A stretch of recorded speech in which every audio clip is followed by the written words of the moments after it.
I climbed a very high mountain to see how it felt to be above other people. And then I realized that being above other people is just a geographical location, and it means nothing in the metaphorical sense of taking the moral high ground or being a superior human being. And it's for that reason I sat down and lowered myself into a chair comfortably, my superiority already affirmed and confirmed. You're listening to the truth yet again with Radio Bapdabo.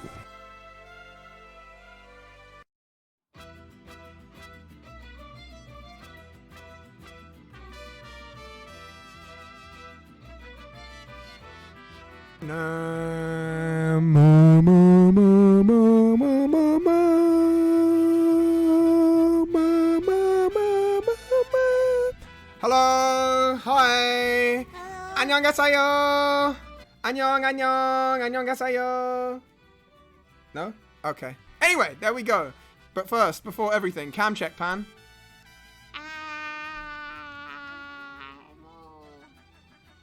You moved it, didn't you? I didn't. Why are you lurking? So, because everyone wants to lurk. They don't want to talk to us, but that's fine. Man, we're getting killed by Twitch out here, man. They're kicking our ass in the QRTs. You see how she's framing it? There you go. That's the framing. There's the framing. You move it back towards you. That's the framing. Okay. That's the framing. You see it? That way we're both in it. And we can get closer together, or we can get further apart and we're still both in it. Okay? Peep this. Are you ready? It's too good. Whoa! It's too good. Because what I'm realizing is that we've become too good at the transition. And it's driving away new people. Yeah, I know, Avery. I know. It's impressive, right? Peep us. I'll get the conversation started. I don't think I peaked. Tell us why, Russ. How do you know when you've got your peak? Well, this is the question that I'm asking today. Is it a mindset? What, peaking? Yes. Where you feel like you've achieved a lot and you don't have the willpower to go further. Is that what peaking is? I'd say so.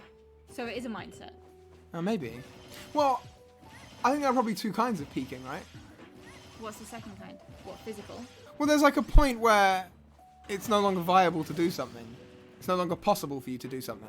Avery doesn't think peaking exists. Why don't you think it exists? You can always push yourself further. Do you really think so? Do you not think people have limits? Surely we're all limited at some point. There has to be a limit. Why?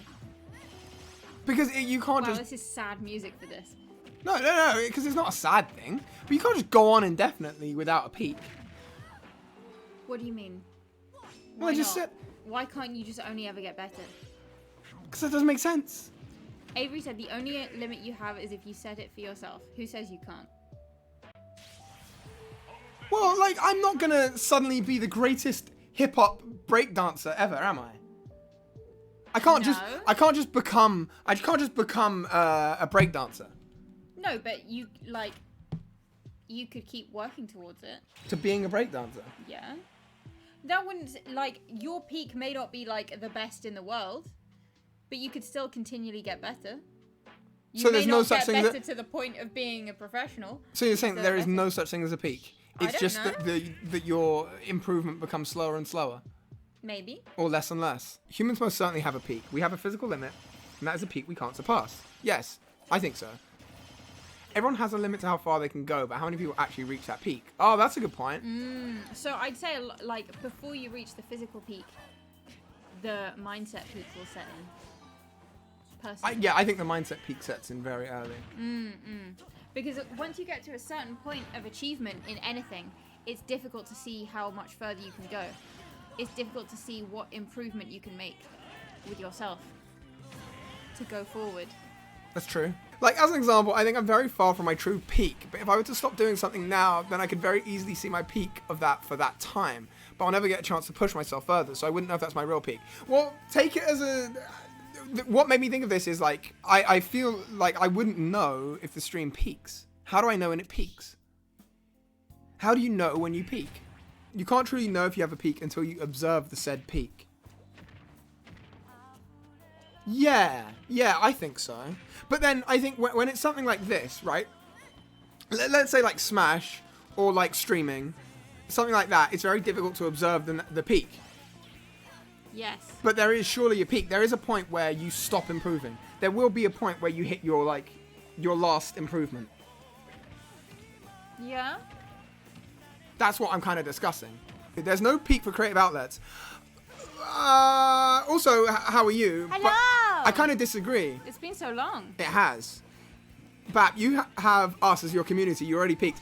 So here's the crazy thing. Like, talking about streaming as peaking and stuff, right? That's one thing that there isn't a peak for. The community can't, like, peak. Because the community is always going to evolve and grow and more people. The second half of the whole peaking thing is it good to give up? Have you hit rock bottom, at least to how you perceive one? Pepe Sylvia, this is exactly it.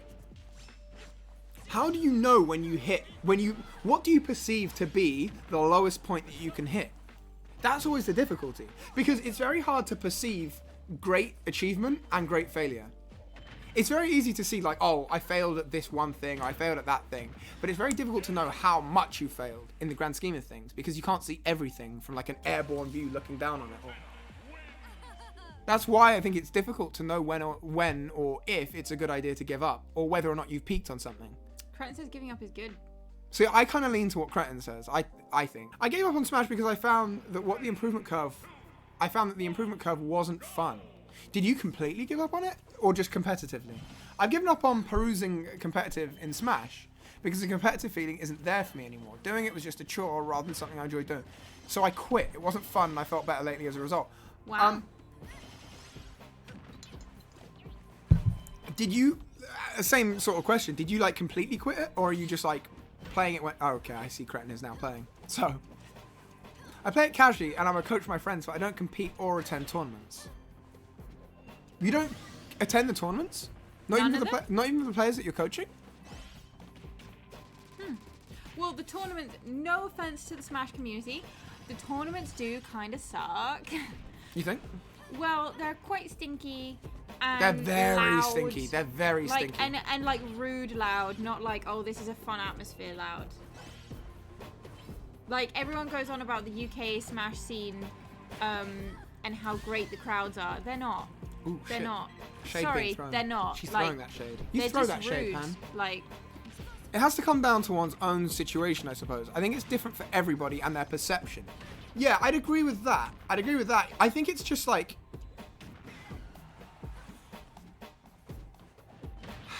How do you perceive... I suppose then the question is, how do you perceive failure? What do you perceive failure to be? I guess it's different for each person. But it's not achieving... Because because everyone's perception of failure is probably the same. It's not achieving what you wanted to achieve. Pepe said, for example, one could have failed everyone due to a personal issue, demon, etc. What do you mean they could have failed everyone, though? As in their own view of things, if that makes sense. One could be alcoholic, have that be an issue to a daily routine, and that could lead to one feeling at the bottom. That's a good point. But that's an external factor that impacts your goal. Does it like... Surely you can then subtract that when you consider it in the wider case. Like, I mean, like, if we use the example of someone being an alcoholic, that means that they're consumed by that by being an alcoholic, which means that they won't be sort of attuned to doing all the things that they want to do because they'll be kind of like stuck there. So surely you have to give some leeway for that. So like they wouldn't even consider having those goals. I imagine their goals will be slightly different. Your goals are altered by what's going on in your personal life. Well, yeah. Right? So if we take the view that like within being an alcoholic, their goal could be to be sober. Yeah. So that's like a constant like trying to not fail at that, because obviously you don't want to fail at that. No. But that's not the same as someone who's like trying to be the best at Smash. Like the goal is different. Yeah, but you can have more than one goal at a time. Yeah, of course. So if someone was trying to be the best at Smash and was an alcoholic, yeah, one would have to take a back seat for them to not become for them to not be an alcoholic. So you're like the point I'm talking about is kind of like giving up on some goals isn't really possible. True. Right? Well, I don't think it's possible to give up on wanting to be sober if you're an alcoholic. No. I mean, you can. It's definitely possible. Yeah, you can give up, but I don't think it's like... I don't think that's a good form of giving up. Well, no, of course it's not a good form of giving up. Reasons to give up are relative to the individual, but what it really boils down to is how do you want to spend your time in life? And if you're gaining something positive from that, then it's not worth giving up, but it's a source of negativity, then you consider quitting, or at least having a break. I probably agree. You have to look at the net, like, positive, negative in your life from things. So, like, if, for example, if in Smash tournaments, you're really enjoying it when you win, and then you lose, you then hate the rest of your time at the tournament, and you spend the next month thinking about how you hate it. Was it worth the, like, 4 games or whatever it was where you were winning?